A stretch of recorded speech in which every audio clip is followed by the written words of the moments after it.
Amados irmãos, graça e paz da parte de Deus, nosso Pai, e de Jesus Cristo, esperança nossa. Podeis assentar-vos e abrirdes a vossa Bíblia no livro do profeta Isaías, no capítulo 38. Nós leremos de maneira alternada até o versículo 6 do capítulo 38 de Isaías. Essa leitura alternada é sempre oportuna para haver uma ligação maior entre os bancos e o púlpito, entre os irmãos e o pregador, e assim já um entrosamento a partir do texto que nós vamos ler para a nossa meditação. O tema desta manhã é o Deus da nossa fé. Isso faz diferença. Observe que é uma particularidade. Não é um Deus qualquer, é o Deus de nossa fé. E nós vamos ver alguns atributos, algumas qualidades que, aliás, estão no texto, claramente no texto, para aqueles presbíteros, diáconos, pregadores leigos, para as senhoras que fazem palestras. Ouviu, professora Ósia? Já está aí uma palestra pronta, um sermão pronto, no versículo que nós vamos ver, os dois, aliás, 5 e 6. Mas o presbítero Venâncio nos fará a gentileza de nos conduzir na leitura alternada de Isaías 38, de 1 a 6.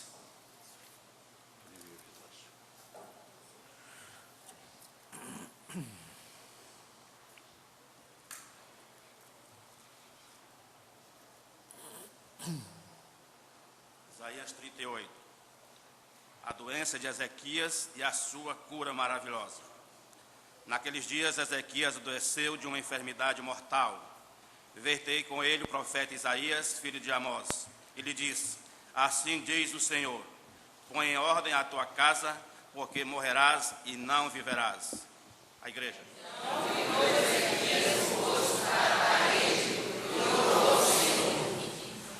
E disse: lembra-te, Senhor, peço-te que andei diante de ti com fidelidade, com inteireza de coração fiz o que era reto aos teus olhos, e chorou muitíssimo. Então veio a palavra do Senhor a Isaías, dizendo: vai e diz a Ezequias: assim diz o Senhor, o Deus de Davi, o teu pai, ouve a tua oração e vi as tuas lágrimas. Acrescentarei, pois, os teus dias 15 anos. livrar-te-ei das mãos do rei da Assíria, a ti e a esta cidade, defenderei esta cidade. Amém. Que o Santo Espírito de Deus, meus irmãos, que dos céus inspirou esta palavra, a aplique com poder e graça ao nosso coração. Oremos. Pai, obrigado, Senhor, pela bênção de conhecermos a Tua palavra e, através dela, conhecer-te melhor. Agora acabamos de ler, Senhor, uma porção da palavra santa para edificação nossa. Por isso te pedimos que, em nome do Senhor Jesus, no poder do Teu Espírito Santo, nos fales agora ao coração. Fala, Deus, meu Senhor. Toca-nos com o fogo do altar. Fala, Deus, meu Senhor.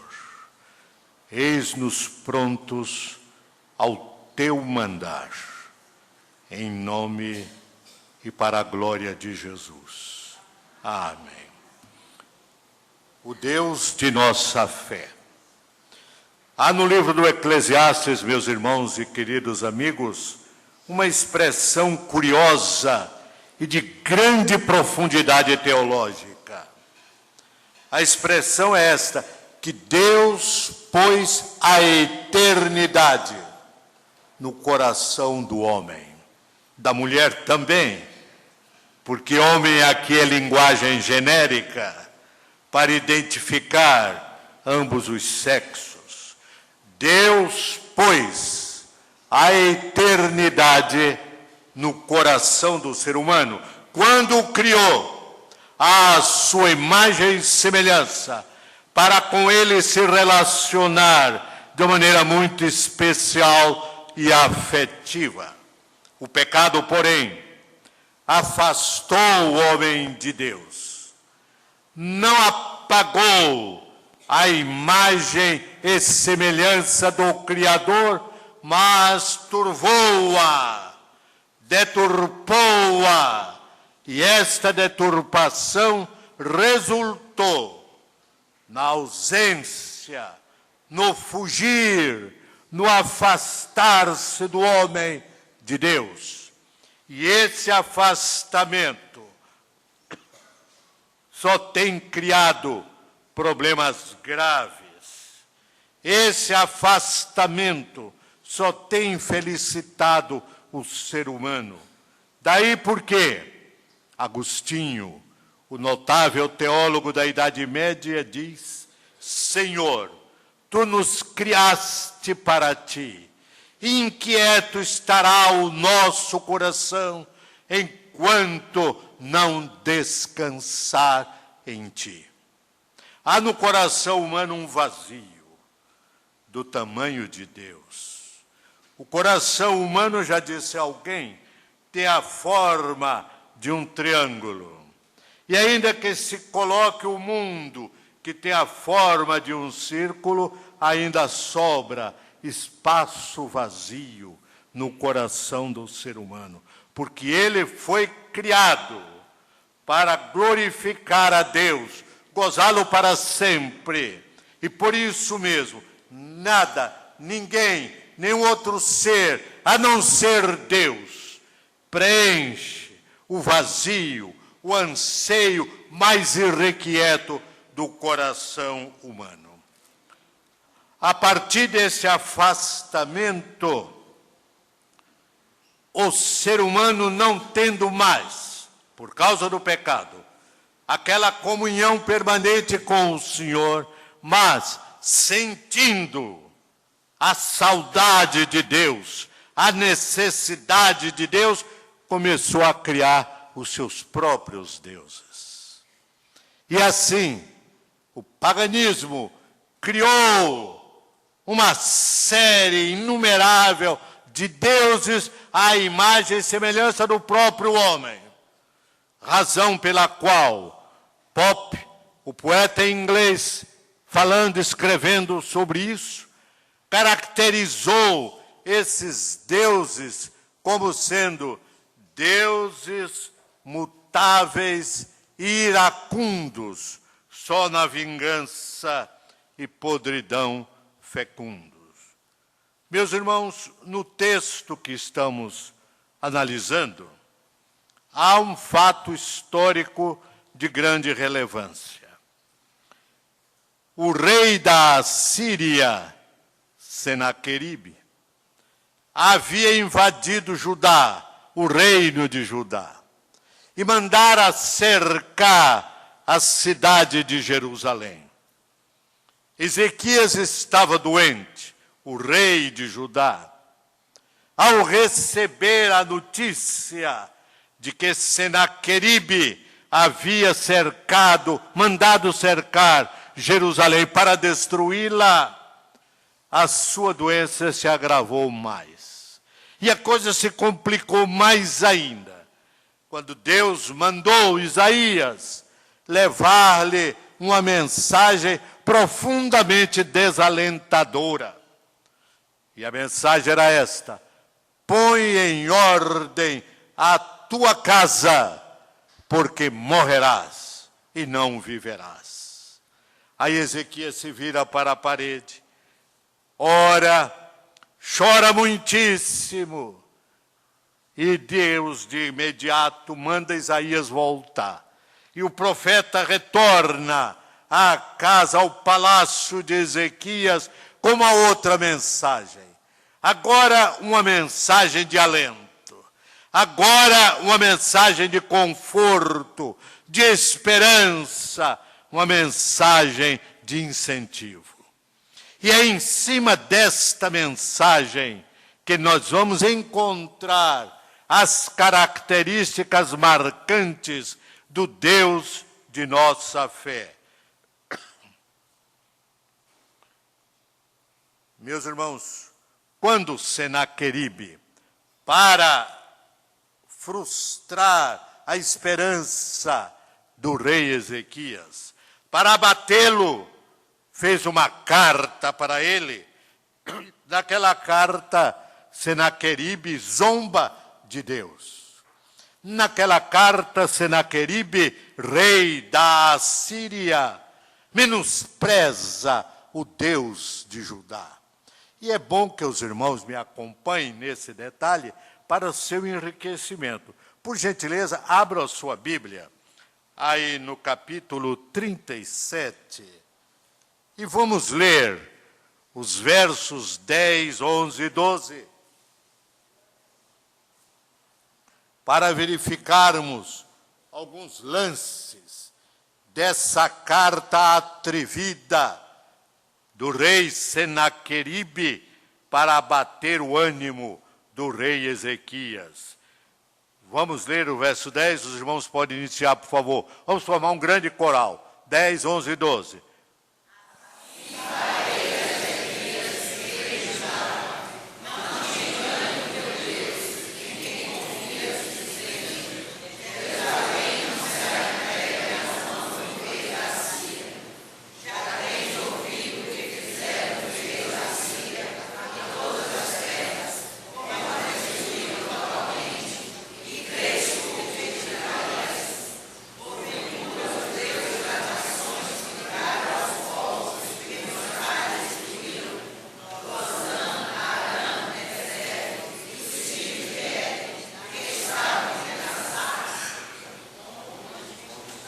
Irmãos, que Senaqueribe diz, na sua ousadia, que o Deus de Ezequias era um engano, era um engodo, era uma frustração, nada poderia fazer na defesa de Jerusalém.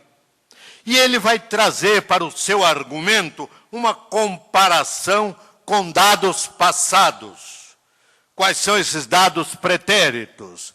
Ele lembra que cidades e nações tais e tais e tais foram destruídas por ele e que os deuses daquelas nações nada puderam fazer. Assim também, o Deus de Judá, o Deus de Jerusalém, nada poderá fazer para livrá-la das mãos de Senaqueribe. É uma tentativa de afrontar a Deus, de minar a fé, de tumultuar a esperança. Mas, em contrapartida, a superioridade de Deus é inigualável em relação aos deuses daquelas nações citadas por Senaqueribe. E Ezequias, na sua oração ao Senhor, ele diz, é verdade, Senhor, que eles destruíram aquelas nações. Os seus deuses nada puderam fazer, porque eles não eram deuses. Esta é a grande diferença. Os deuses das nações, abatidas pela Assíria de Senaqueribe, nada puderam fazer para defendê-las, porque não eram deuses. Mas o Senhor é Deus, dizia Ezequias. E Deus vai confirmar esta fé, porque Deus honra a confiança daqueles que o buscam com sinceridade de coração. Ele diz, aos que me honram, eu honrarei. E não há maneira mais bonita, mais sublime de honrar-se a Deus do que crer nele, confiar nele, lançar-se nos seus braços com absoluta confiança. Então, qual é a mensagem? A segunda que Deus manda para o rei Ezequias. Isaías volta, antes de chegar em casa, Deus diz, volta, vai lá a Ezequias e lhe diz. E agora nós vamos ver, os irmãos permaneçam, por favor, com a sua Bíblia aberta, em Isaías 38, para esta análise. Verso 5, está escrito, vai e dize a Ezequias, assim diz o Senhor, o Deus de Davi, teu pai. Prova que Ezequias era da linhagem de Davi. E o que é que vai dizer? Vem aqui a primeira característica marcante, distintiva do Deus da nossa fé. Qual é o primeiro verbo que está aí? Ouvir. Ouvir a tua oração. Vai e diz a Ezequias, ouvi a tua oração. O Deus de nossa fé é o Deus que ouve a nossa oração. Não é o Deus surdo, não é o Deus alheio, não é o Deus indiferente. Castro Alves, glória e honra da literatura brasileira e mundial, no seu belíssimo poema Vozes da África, faz uma pergunta. Deus, ó Deus, onde estás que não respondes? Em que mundo, em que estrela tu te escondes, embuçado nos céus? Há 2000 anos te mandei meu grito, que embalde desde então corre o infinito. Onde estás, Senhor Deus? Esse não é o Deus da Bíblia. Esse não é o Deus da nossa fé. O Deus da nossa fé ouve a nossa oração. E ouvir é condição preliminar para responder. Só responde quem ouve. Quem não ouve, não responde. Se eu lhe faço uma pergunta e você não me escuta, você não tem nada a me responder. Deus ouve, porque é Deus vivo, é Deus solidário, é o Emanuel, o Deus conosco. Mas, quanto a responder, Ele também responde. Há 3 maneiras de Deus responder às nossas orações. A primeira é dizendo sim, de modo imediato, instantâneo. Deus responde na hora, como me respondeu um dia na cidade de São Paulo, no gabinete pastoral, quando um bandido perverso, com um revólver 38, puxou o cão da arma, apontou para a minha cabeça e me deu uma ordem. Ajoelhe-se, pastor, que você vai agora morrer e vai para o céu com o dinheiro da igreja. Ele queria o dinheiro da igreja. Eu disse, não temos dinheiro aqui. O dinheiro está no banco, tesoureiro deposita, não fica dinheiro. Se eu sei, pastor, que tem dinheiro aí, você não quer me dar, então você vai para o céu agora com o seu dinheiro. Bom, mas essa é uma história que eu conto depois com detalhes. Deus ouve e a prova é que eu estou aqui, não é? O bandido estendeu a mão e puxou o cão da arma com o dedo no gatilho, apontado para a minha cabeça. Depois eu conto essa história em detalhes. Deus diz sim, na hora. Ele disse para mim sim, na hora. Outra maneira de responder é se espera um pouco. E Ele nos põe no banco da paciência, da perseverança, da esperança. Foi assim com Isaque, filho de Abraão. 25 anos orando para que Rebeca pudesse engravidar. Uma espera de um quarto de século. Deus responde, espera um pouco. Também responde dizendo não, porque Ele sabe o que melhor nos convém. Ele diz não para o nosso próprio bem, mas responde. E responde porque é o Deus que ouve. Ouvi a tua oração. Mas vamos adiante, irmãos. O que é que Deus diz mais? vi as tuas lágrimas. O Deus de nossa fé ouve a nossa oração e vê as nossas lágrimas.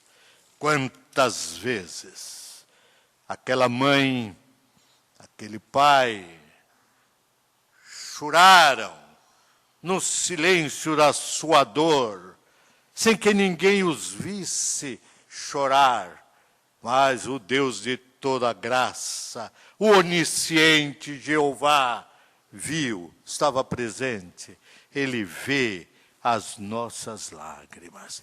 E não apenas as vê pela sua onisciência, mas ele as vê pela sua solidariedade, pelo seu amor, pela sua identificação com aquele ou com aquela que sofre.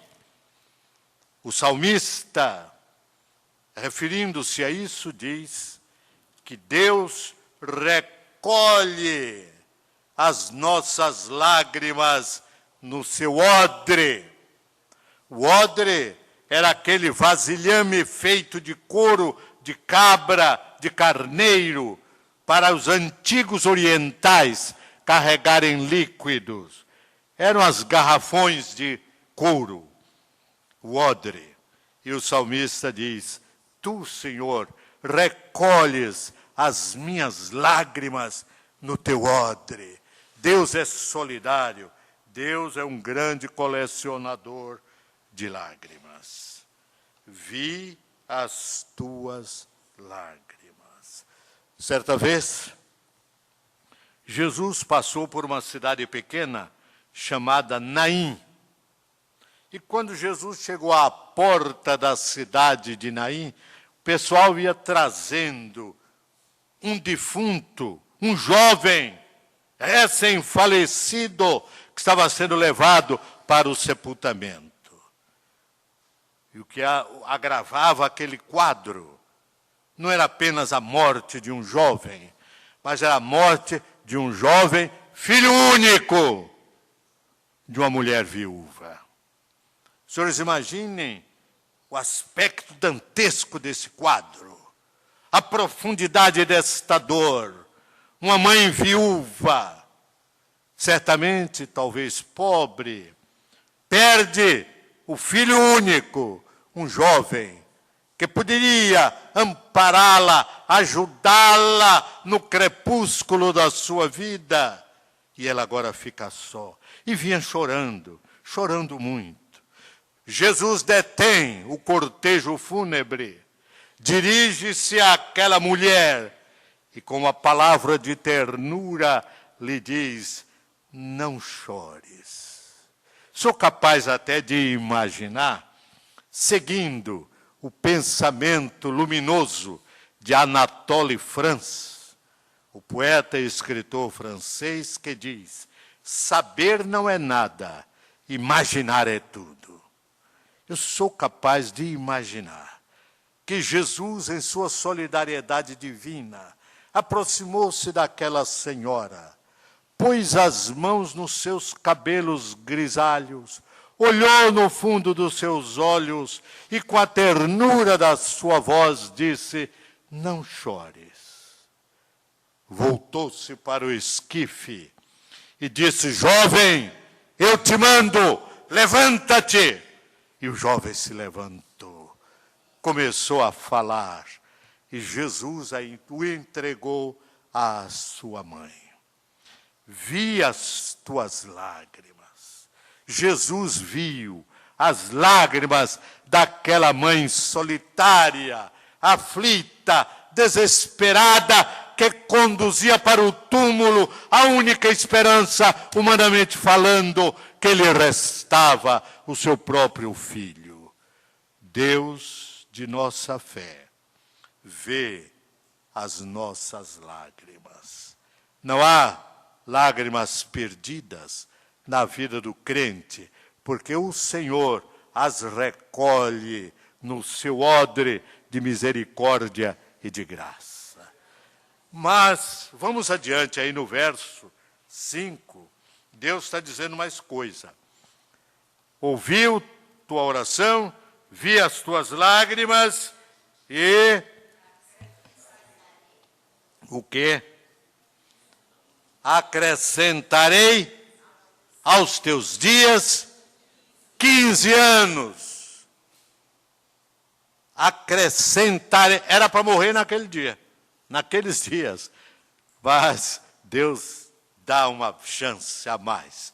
Acrescentarei aos teus dias mais 15 anos.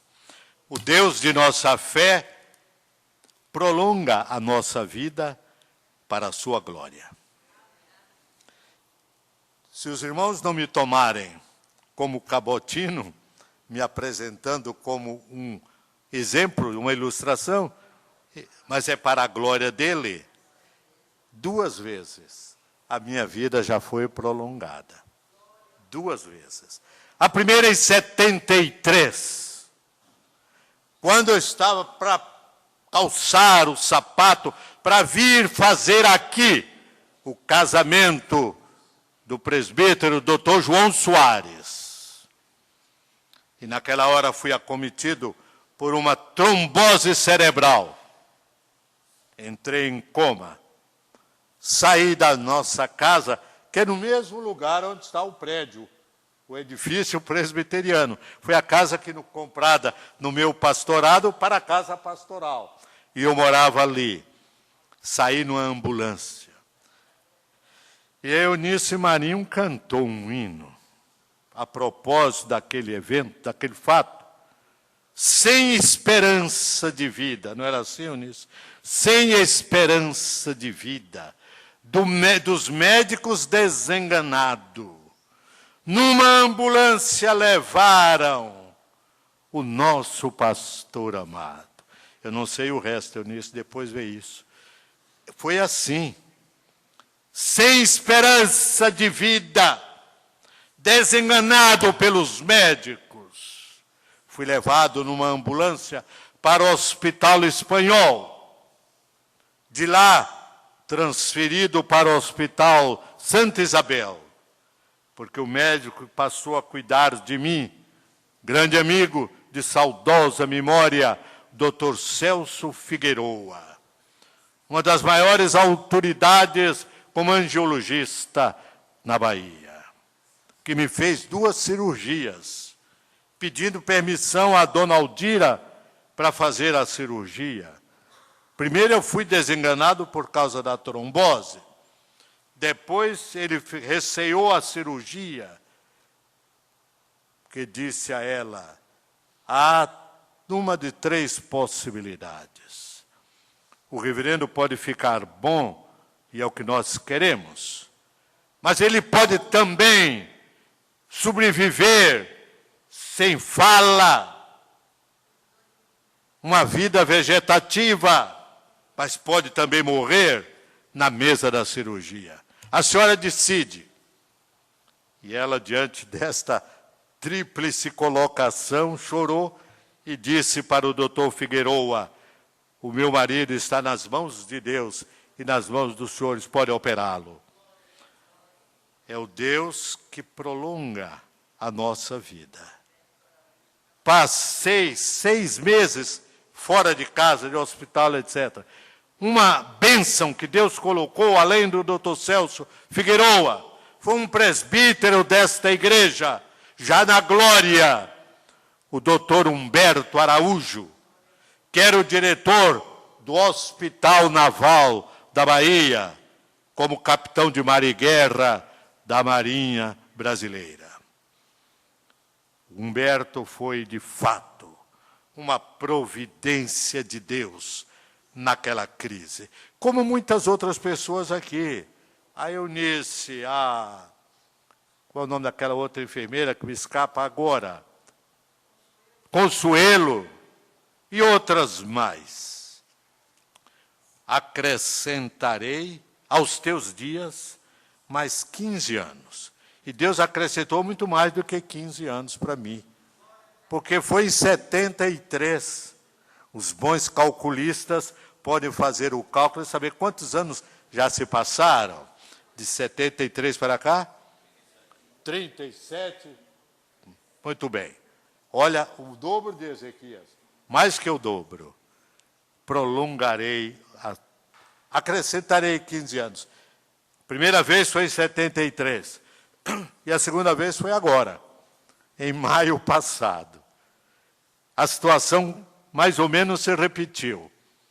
E de tal maneira que a dona Aldira perdeu a esperança de que eu sobrevivesse, ligou para os filhos todos, um lá de São Paulo, o outro que já estava no Rio, a menina que é diretora do serviço de enfermagem do hospital lá de Nova Viçosa, e os três vieram. E quando eu voltei, tomei consciência da vida outra vez, e vi os três perto de mim, eu me perguntei a mim mesmo, o que é que eles vieram fazer? Aí concluí, eles vieram para o sepultamento do pai. Porque a mãe os convidou, a mãe os chamou, foi para isso. E, de fato, era esta a situação. Não, sem tirar nem pôr. Eu estava no limite.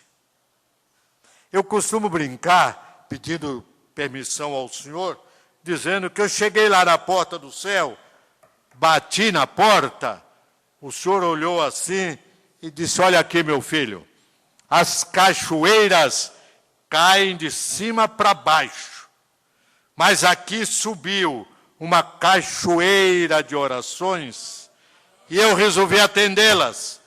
Então você volta e depois eu chamo. Fica lá um pouquinho mais. Acrescentarei aos teus dias mais 15 anos. Mas essa história é real, não é porque é a palavra de Deus, porque é a verdade de Deus que se cristaliza, que se humaniza, que se concretiza na vida de homens e de mulheres a quem Deus ama.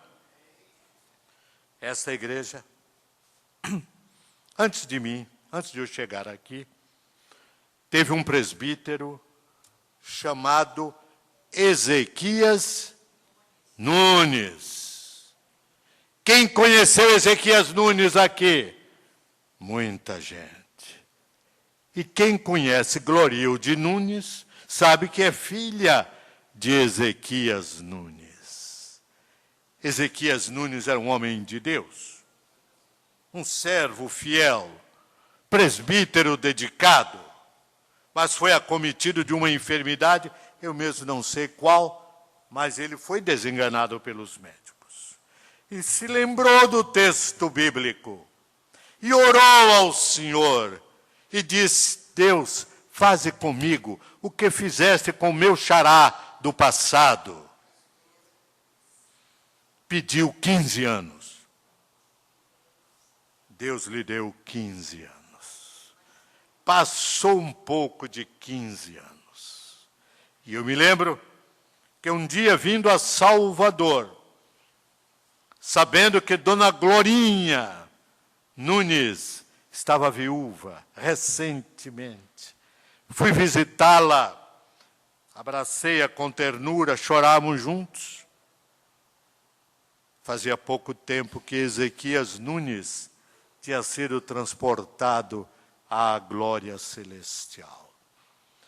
Acrescentarei mais 15 anos aos teus dias. Mas vamos encerrar com outra característica do Deus de nossa fé. Está aí no verso 6 de Isaías 38, que estamos analisando. O que é que diz aí, meus irmãos? Vamos ver.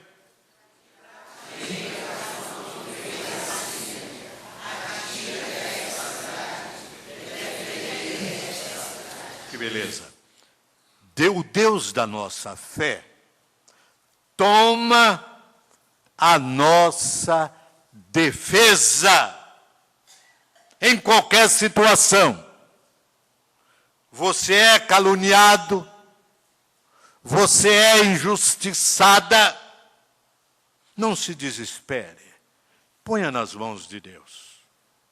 Ele é o Deus da sua fé, é o Deus que toma a sua defesa. Eu defenderei a ti e a esta cidade das mãos do rei da Assíria. Meus irmãos, a Assíria era a civilização mais desalmada daquela época, mais perversa. Os reis da Assíria eram os mais brutais, os mais perversos de todos os reis existentes então.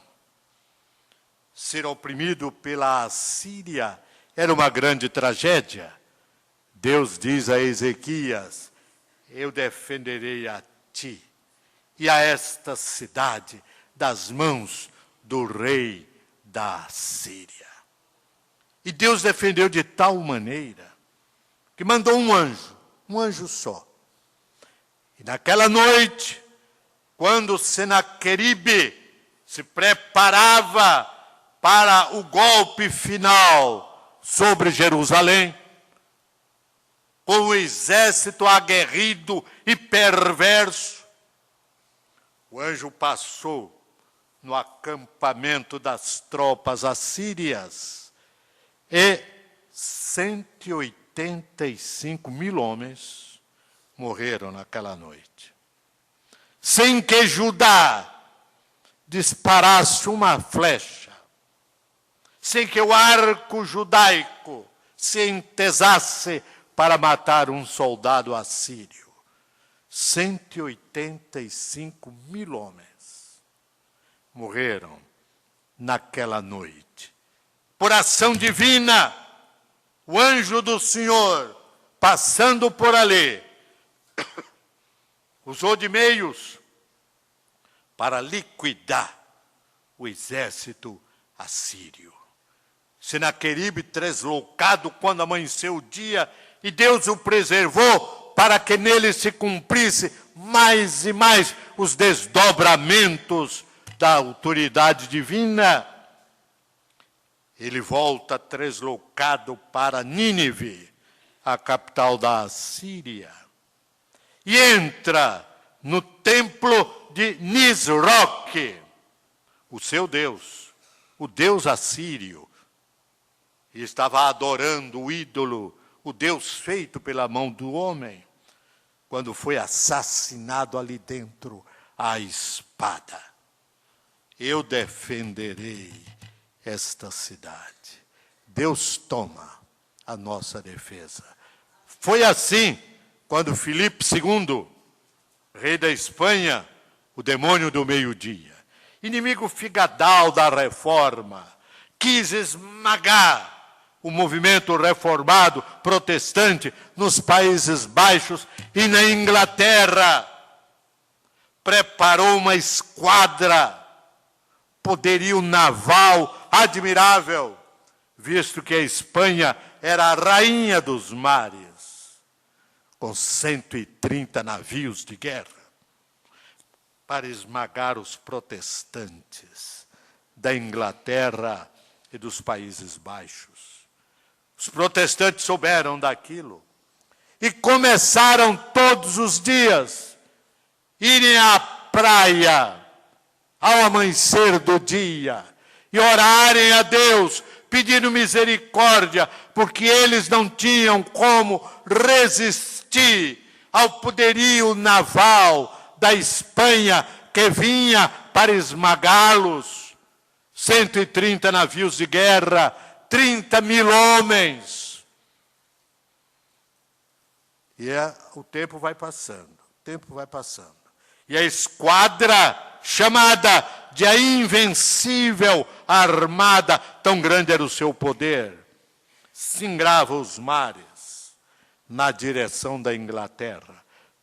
Mas quando eles entram no Canal da Mancha, que separa a França da Inglaterra, sem que ninguém pudesse prever, porque os meteorologistas da época escolheram a data com mais segurança. Mas o Senhor, contrariando a todos, permitiu que uma imensa tempestade varresse o Canal da Mancha e arrebentasse com a invencível armada. E os poucos navios que sobraram voltaram descoroçoados, batidos, humilhados. E a Espanha, que era a rainha dos mares, perdeu aquela posição para a Inglaterra e nunca mais levantou a sua cabeça como senhora dos mares. Eu defenderei esta cidade. O Deus de nossa fé toma a nossa defesa em qualquer situação. Por isso, meus irmãos, atentemos para o que nos aconselha o Salmo 62, verso 8. Salmo 62, verso 8. É preciso que esta mensagem deste salmo, como corolário, como encerramento desta mensagem de Isaías, fique gravada em nosso coração. Vamos ler juntos o Salmo 62, verso 8. Confiai.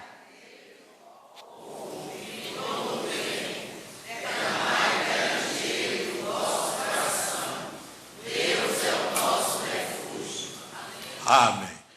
Que esta mensagem cale fundo em vosso coração, para a glória de Deus e para o vosso bem. Amém.